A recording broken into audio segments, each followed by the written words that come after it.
Hello friends, welcome to Aditya delights. இன்றைக்கி chocolate cup cake எக்லெஸில் எப்படி செய்கிறதுன்னு பார்த்துடலாமா? இதுக்கு பார்த்திங்க அப்படின்னா ஒரு பவுலில் அரை கப் காய்ச்சி ஆற வச்ச பால் எடுத்துக்கலாம். அது கூட ஒரு 1/4 கப் வாசனை இல்லாத ஆயில் எடுத்துக்கணும். இது ரெண்டையும் நல்லா கலந்து விட்டுக்கோங்க. மிக்ஸ் பண்ணிவிட்டு இப்போ பார்த்திங்க அப்படின்னா வெண்ணிலா எசன்ஸ் ஒரு டீஸ்பூன் சேர்த்துக்கோங்க. நான் அந்த மூடியிலேயே ஒரு மூடி சேர்த்துக்கிறேன்.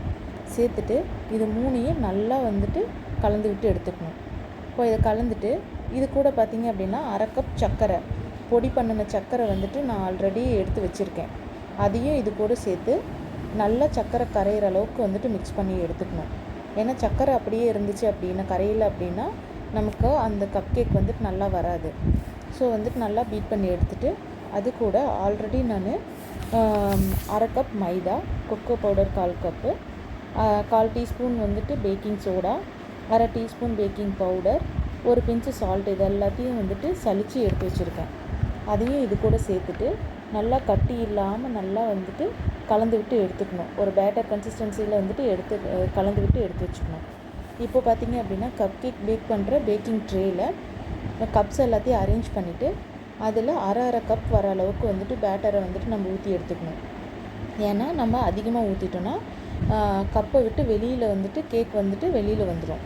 ஸோ நம்ம என்ன பண்ணோம், அரை கப் மட்டும் ஊற்றி எடுத்துக்கணும். இப்போ நான் ஆல்ரெடி பார்த்திங்க அப்படின்னா 10 மினிட்ஸ் 180 டிகிரியில் பேக்கிங் மோடில் வச்சு ஓடிஜி ஆல்ரெடி ஹீட் பண்ணி வச்சுருக்கேன். இப்போ 10 மினிட்ஸ் ப்ரீ ஹீட் ஆயிடுச்சு. இப்போ நான் பேட்டரை மிக்ஸ் பண்ணிவிட்டு இந்த நான் கலந்த மாவுக்கு பார்த்திங்க அப்படின்னா எனக்கு 7 கப் கேக்ஸ் வந்துச்சு. பேட்டரை மிக்ஸ் பண்ணிவிட்டு எடுத்து நான் ஓடிஜியில் வச்சுட்டு பார்த்திங்க அப்படின்னா ஒரு 20 மினிட்ஸ் பேக்கிங் மோடில் 180 டிகிரியில் வச்சுருக்கேன். இப்போது 20 மினிட்ஸ் முடிஞ்சிருச்சு.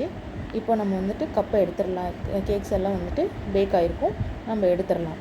இப்போ பார்த்திங்க அப்படின்னா சாக்லேட் கப் கேக் எக்லெஸில் ரெடி ஆயிடுச்சு. இங்கே பாருங்கள் எவ்வளோ நல்லா சாஃப்டாக வெந்திருக்கு பார்த்தீங்களா? இந்த மாதிரி நமக்கு சாக்லேட் கப் கேக் கிடச்சிரும். இப்போ பாருங்கள் நம்ம அரை கப்பு ஊற்றணுமா, இப்போ பாருங்கள் கப்புக்கு வெளியிலேயே லைட்டாக வந்துருச்சு. ஸோ இந்த அளவுக்கு நம்ம மாவு ஊற்றினோம்னா தான் இந்த மாதிரி நமக்கு கப் கேக்ஸ் கிடைக்கும். தேங்க்யூ.